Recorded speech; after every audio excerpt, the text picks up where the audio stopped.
Barlow Creations. If you're new to my channel and you're stopping by for the first time, thank you for stopping by. Welcome to my channel. Stick around a while by clicking that red button for more crafting on a budget, more everything on a budget videos to come. And if you click it again when the bell appears, YouTube should notify you every time I'm uploading a new video, depending on the option you choose in the drop-down menu of the bell. If you're interested in following me on social media, you can find those links in the description box below. So what do I have going on for you for today? Today I am bringing to you a quick, easy, budget-friendly DIY using these wood handles from the plungers at the Dollar Tree. These are just about the same size as a dowel. It is real wood, it is sturdy, and boy oh boy do I have a cute DIY using these that you are not gonna wanna miss. This is a wall decor piece, and so I will be using this from the Dollar Tree and an item from Walmart. So let's not waste any more time and let me show you what I have in mind using this here item from the Dollar Tree that you wouldn't expect me to be using in a DIY. But why not? I use everything else in a DIY, so why wouldn't I use this? Let's get to it. Alrighty, so from the Dollar Tree, you're gonna need one of their wood-handled plungers, some decorative nautical rope. I'll also be using some liquid shoe polish in the colors of brown and black. And from Walmart, I picked up one skein of this Burnett yarn by Yarnspirations. I'm gonna start off by staining the wood handle of the plunger. Now, if you're new to my channel and you haven't seen me stain wood before, one of my favorite methods of staining wood is to use a liquid shoe polish because it is so quick and easy. It dries fast, but most of all, it's really budget friendly because you can find this Coachman liquid shoe polish sometimes at the Dollar Tree. I have more luck finding it at the 99-cent store. So I'm gonna start off by giving this wood handle a nice coating of the brown shoe polish. Then I'm gonna go in with the black shoe polish because this brown has a bit of a red undertone to it. I don't much care for that. If you go over it with the black liquid shoe polish, you're gonna get a real nice, deep, dark walnut brown, which just has such a rustic feel to it. Now, I've been asked before if once this dries, if the shoe polish rubs off. No, it doesn't. Do I need to seal it? You really don't, but if you want to, you can. I tell you, I really love this color brown that I get using this shoe polish. I'm gonna set this aside for about an hour and let it dry. Now taking the Burnett yarn by Yarnspirations, the color that I'm using today is this vintage white. I'm gonna cut 15 pieces at 52 inches long. Once I've got those pieces cut, I'm gonna fold that bunch in half, which is actually gonna give us a length of 26 inches instead of 52. And I'm gonna place it over the wood handle of the plunger. And I'm gonna place this first bunch right smack in the middle of this handle. Then I'm gonna take some of this here decorative nautical rope from the Dollar Tree and I'm gonna wrap it around the top of the yarn, getting the rope as close and as tight to the top of the wood plunger handle as I can. And I'm only gonna wrap the rope around the yarn 3 times here at the top, and I'm gonna adhere it on with some hot glue. There's no special glue that's needed for this. Hot glue is gonna work just fine. Now when gluing your rope ends, you wanna make sure and glue them all on the same side. And so this is what's gonna be the back side of my decor piece. The front side is just gonna have the 3 rows of rope and the back side is gonna look like this.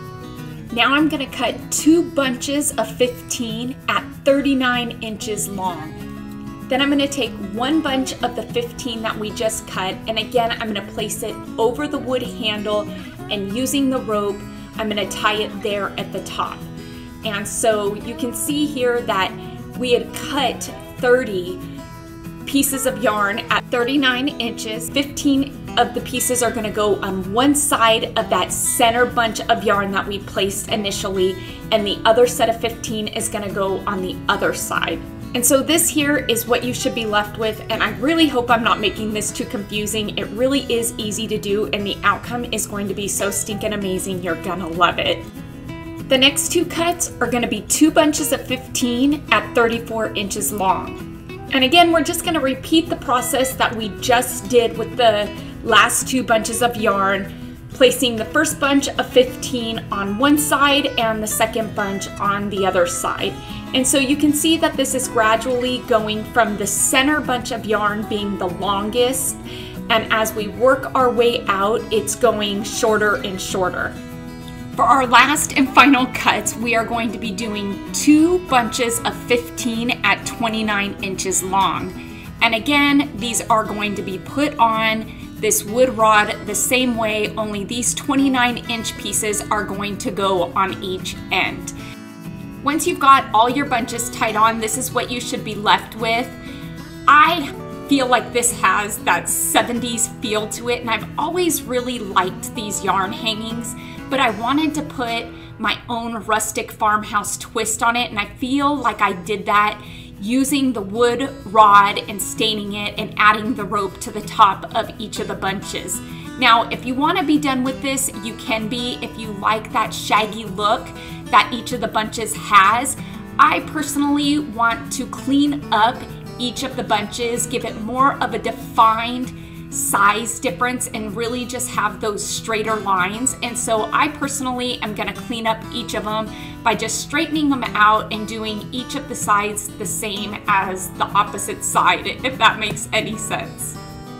To hang this piece up, I figured what better way to do that than to add more of the rope to each of the ends just by simply wrapping it around the wood and hot gluing it. I was really looking for a way to tie more of this rope into this piece because I love the rustic feel that the rope adds to this. I feel like it really takes it from being a retro 70s piece to a rustic farmhouse piece. And that is exactly the feel that I was going for with this piece. This really was such a quick, easy, and most of all, like I like to say, a budget-friendly piece. You can get everything you need for this DIY at the Dollar Tree and at Walmart, and I'm gonna say that you can do this for under $10. This really is a fun piece to add to your decor, and it's definitely one that I will be keeping up on my walls. This piece reminds me of something I would say maybe from, it's gotta be the 70s or 80s, that yarn wall decor piece that was up on the wood paneling wall at your grandma's house.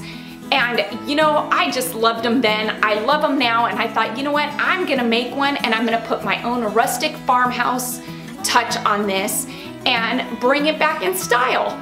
I love the way this turned out, and this is definitely one of those pieces that you can add to a wall that would actually become a focal point if you wanted to make it just a bit bigger. And really it could be made to suit any decor style by changing the yarn and the color and maybe just painting the wood a different color. I hope you all enjoyed today's DIY, budget-friendly DIY. Please make sure to give this video a thumbs up, and let's get this video to, you guessed it, 5,000 likes, because like I always say, each and every one of your thumbs up and those comments that you leave in the comments down below really do help my channel to grow, and it helps YouTube to notice me just a bit more. Until next time, everybody, I hope you have a fantastic day, happy crafting on a budget, and bye for now, everybody.